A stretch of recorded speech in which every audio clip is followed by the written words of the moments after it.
જેતપુરના બુરડી સમઠિયાળા ગામના ખેડૂત રાજુભાઈ પટોડિયાએ પરંપરાગત ખેતી છોડીને 5 વીઘા જમીનમાં ઓર્ગેનિક ગુલાબની ખેતી શરૂ કરી છે।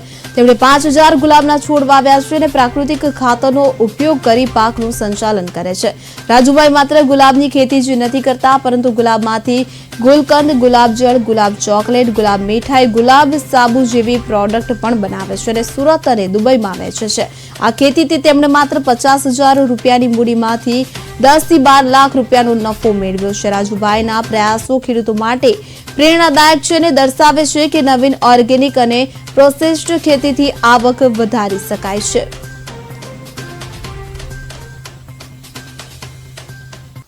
એક છોડની કિંમત 10 રૂપિયા હતી, એટલે 50000નો ખર્ચો 5 વીઘામાં આપણે કરેલો છે।